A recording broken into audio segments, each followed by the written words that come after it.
The nightmare is back. What am I talking about? I'm talking about the Dream for All program in the state of California. Buying a home in California is tough for many. Even those that have the down payment may not want to put that capital in. Now, what if I told you that California is back and giving away $250 million to first-time homebuyers? In this video, we're going to be talking about what this program is, what you need to do to be eligible, what is different of this year versus last year's $300 million, and then if you're still interested, what are the things you need to do for next steps? You're going to want to wait to the end of this video because I'm going to give you my thoughts as to whether this is a good program for you or not. I'm also going to go over what your real odds are here. My name is Spencer Su, and I'm a Bay Area real estate agent. In the last 5 years, I've been able to help over 220 people with their moves in the Bay Area alone. So while none of them use this program, I'm going to be sharing with you whether this is a good or bad program depending on your situation. So whether you want to talk about this program or you want to go over regular options that everyone else has been going through for decades, let's set up a time to talk right away. My contact details are below: 408-547-4590. Or shoot me an email. I'm going to be the one replying to you. Let's get to it. So first and foremost, we're going to talk about what is this program. And this FAQ is actually quite helpful, and we're going to go over most of this together. The Dream for All Shared Appreciation Loan is a shared appreciation loan program that provides loans for down payment to qualified homebuyers. Upon the sale or transfer of the home buyer will repay the original down payment loan plus a share of the appreciation in the value of the home. Those repayments are then used to fund future homebuyer down payments. What's the situation here? The government will help give you up to 20% down of a home to a certain dollar amount, or up to $150,000. There's actually no interest on this, but in exchange, they're going to be taking 20% of the gross proceeds, not the net, the gross. That's something very, very important to be mindful of. Now, let's look at what this means. Who can be qualified for this? Do all borrowers have to be first-generation home buyers? The answer is no. Do all borrowers have to be a current California resident? The answer is no. Only one borrower has to be a California resident. What are the income limits for the shared appreciation loan? So in the Bay Area, you're going to be generally either in Santa Clara County or Alameda County as an example. For Santa Clara County, you need to be under $287,000. For Alameda County, under $234,000. So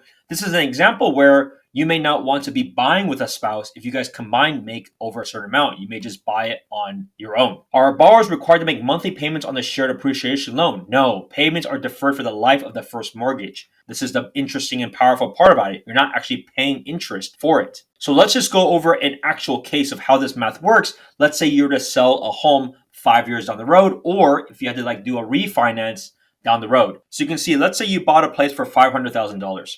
And they will cover 20% of the sales price. At the time of sale, refinance, or other transfer, let's say the new value goes up to $700,000. Now you can see the math, right? The difference of depreciation is $200,000, but does not include if you do any work for the house itself. So be very careful about this, right? They're only looking at the original sales price. So if you bought a fixer and you put into work, and because of that work, your value is up a lot, or just generally over time it goes up, you're paying for whatever the new value it ultimately sells for, or even worse, it may appraise at. That's a different matter altogether. But the idea is that you're going to be paying 20% of that. So factor that in, that they're taking it from the top. When you sell a place, you will be paying real estate dues and transfer taxes. I would usually ballpark that total amount to, let's say, be about 6.5%. So 6.5% will be taken from the top that the government doesn't have to worry about. This is on you to take care of. So your margins are actually going to be 80% of the appreciation minus those fees. So let's say 70 something percent.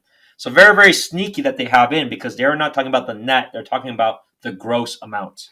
Nevertheless, the way to think about this is it's not a bad option for those that don't have the money saved or don't want to use a good amount of their current funds to be able to get a more expensive place or a place much sooner than they would have thought. So your next question may be, how does one qualify for this, or what is the process like? Now, the way that this worked was last year, there actually was more money into this program. Last year, there was $300 million budgeted for the California Dream for All program. Now, they claim that it was done in 11 days. That's not true. It was actually done in 7 to 8 days. It took many other days later for them to announce that they, quote unquote, ran out of money, but they actually ran out of money way earlier than that. What was the issue of it last year? Of course, this is going to be popular. It's free money. I mean, free money, as in they're helping you get into a home way, way, way faster. But the issue was they just did it as a free-for-all. You had to actually you can't just be pre-approved for this. You have to actually get in contract and get submitted into a queue and start pooling from that $300 million fund. As you can imagine, that was super stressful, super messy, because when did people actually know whether they got it or not? If you were at day 7 through 11, you were actually too late. And so this was a nightmare last year because it caused a lot of cancellations for homes, because if they couldn't buy with this and they got in contract, it's just a dead deal. So this year they're doing something that's a little bit different. They're actually going to be having a lottery. So what that means is over the next few months, you have the ability to save up on your money, which you should still do, improve your credit as much as possible. And you can see home buyers will have until April to find a state approved lender and start working on an application.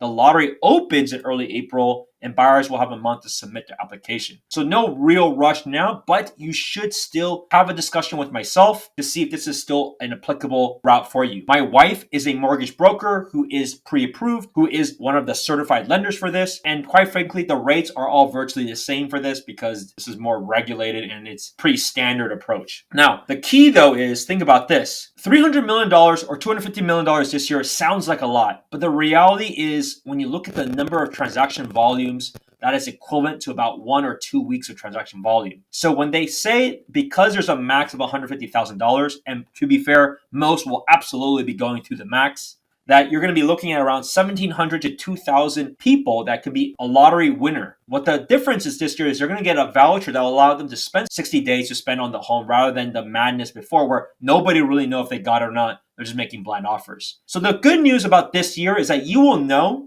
sounding like probably in early May or so, whether you are the selected winner or not, and then whether you even go for this or not, right? Most people are not going to win this though. And here's many different reasons. Number one, it's 17 to 2,000 people through the entire state of California. Number two, if you actually look at this, it's not a pure lottery based, as in it's not purely on the number. So for example, denser areas like LA, Sacramento, the Bay Area, there's more people here than, let's say, other regions. They're actually now allocating this not necessarily on by luck or by speed, but based off the state's population. So when you look at other places like LA County, they did not move fast as Sacramento County did, as an example, last year. So they're going to make it more even in the sense of, if there's a bigger population in LA than Northern California, they're going to get a higher percent of property. They're going to get a higher percent of the lottery tickets. That's not as good for us, right, here in the Bay Area. While the Bay Area is big, think about this, right? The Bay Area itself has, 7 million people?